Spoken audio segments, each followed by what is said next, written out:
I probably mentioned that my favorite feature or quality in a video game is to allow me, the player, to feel like that there is a natural progression in skill from beginning to end. The approach can be different between games, but the end goal should be that I am always better or stronger or smarter by the time it's all said and done. There should always be an application of a learning curve, and the player, for better or worse, should stumble through the trials and tribulations the game has to offer. For me, if this process is faulty or unbalanced, I tend to throw a game under the bus and shoot down any particular high qualities it may have. Because as we all know, if you fail at the game, it's the game's fault, not yours. Personal responsibility, what the However, on the small and infrequent occasions I truck through the game's faults, again, not mine as I am infallible, sometimes you're left with an experience that is worth the suffering. Welcome to Dark Souls! No.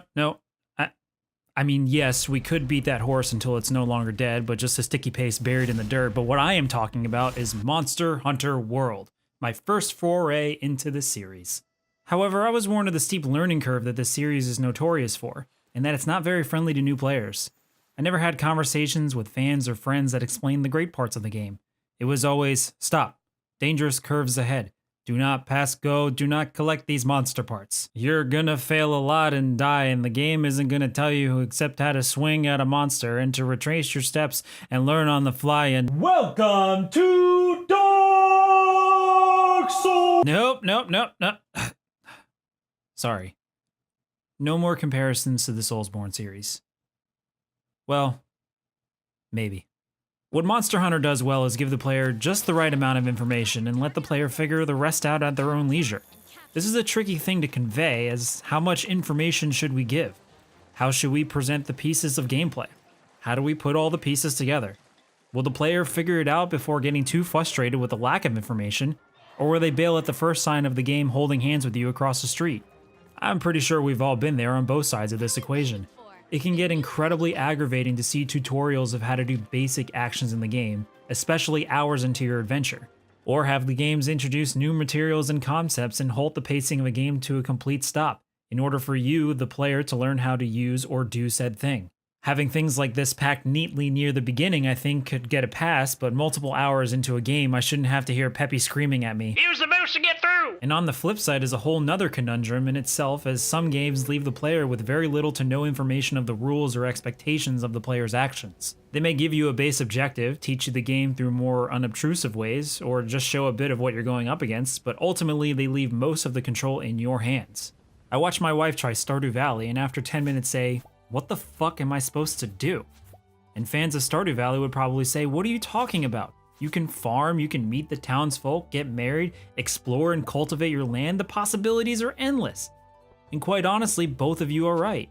This is what's so difficult about educating your audience, is that this process is very subjective. There are plenty of us who feel that games should feel like true escapism, and the world should be left up to us to decide how to work ourselves into it.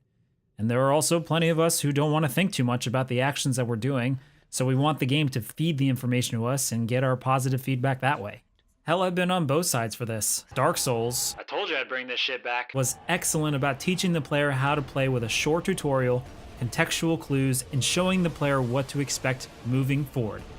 Getting your shit kicked in. Its reward loop comes in you figuring out how to take down the next boss, or figuring out the perfect armor and weapons for your style of play. It never explicitly tells you that this is the best shit for you, or that this is the next place to go. You just figure that out for yourself, and you feel like that you're the one in control. Then you have a game like Hellblade: Senua's Sacrifice, where all of the information is fed to you on a silver spoon. It's incredibly linear in its design, handholds the combat, provides hints to solve puzzles, but I didn't fucking care because the reward of the journey outweighed the negatives of the gameplay. Both are masterful games and both approach the education of the player in different ways, because both of these are reaching different audiences. Neither of these approaches are wrong, as they serve the purpose of the game, and people will subjectively react to it based on their own feelings of what a game should teach, and how much am I willing to learn. So what does Monster Hunter have to do with this? Well, I'll tell you, person who is watching from your computer, mobile device, TV, game console, or other application that has YouTube, it's because I think Monster Hunter World is a game that strikes a near perfect balance between teaching and self-discovery. Now, I said earlier in this video that this is my first real experience with Monster Hunter in any form. I dabbled in Monster Hunter 3 Ultimate for the 3DS for about an hour, But that was in no way long enough for me to say, yeah, I played it. It's alright. Rightfully so, I had expectations, fair or unfair, because of the passionate fanbase and many friends telling me that I've been missing out, while also warning me that this game tells you literally nothing. Fair warning. But it does look like the developers heard the cries of the plebeians and the meek, and provided us with more tutorials than ever. Cool. I'm a pleb. I need that. You start by making your hunter and your kitty cat, and some story beats occur, and not long after, you're whisked into some beginner tutorials of how the game is going to work. It paces itself very carefully, showing you the simple stuff like how movement is going to work in this game. Then it shows you an example of a real area you're going to explore and hunt monsters in. It integrates more concepts like stealth and small monsters and gathering, until eventually you're near the major headquarter hub of the game. Then, shit goes down.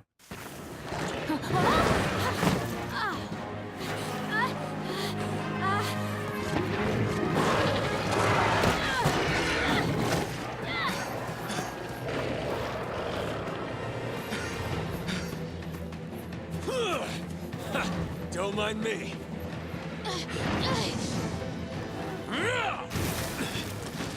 This way, hurry.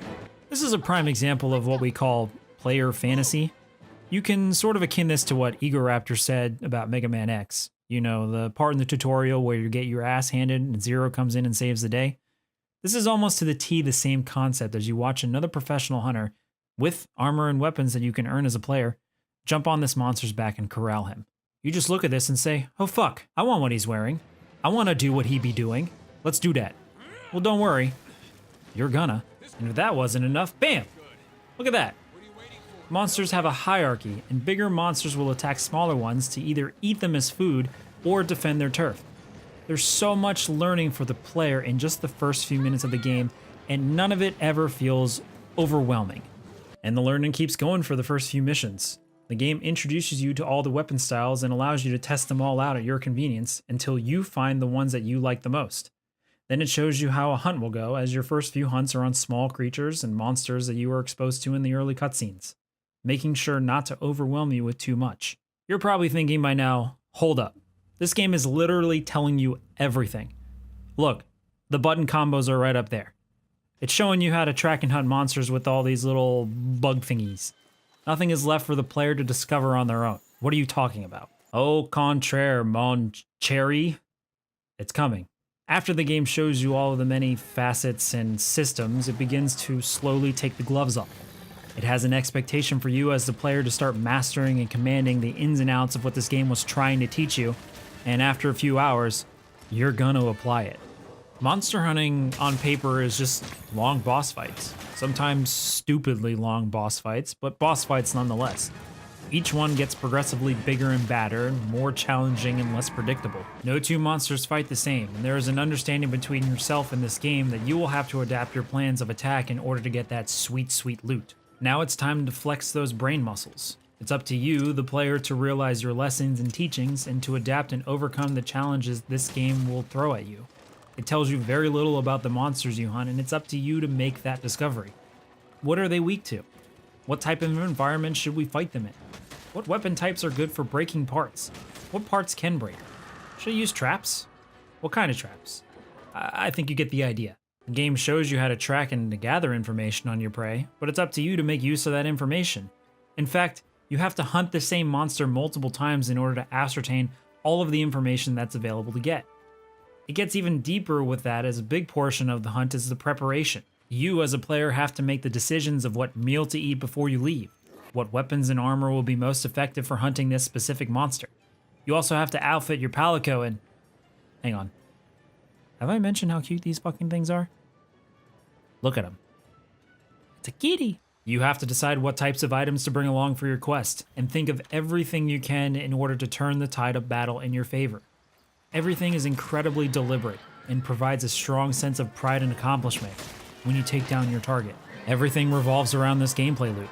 Pick the hunt, prepare for your hunt, get fed by the kitties, track the hunt, kill the hunt. And after the game shows you what it has to offer, it has a very hands-off approach and lets you make the rest of the discoveries on your own. For a game that was touted as a tough cookie to break for new players, I think they struck the perfect chord with Monster Hunter World.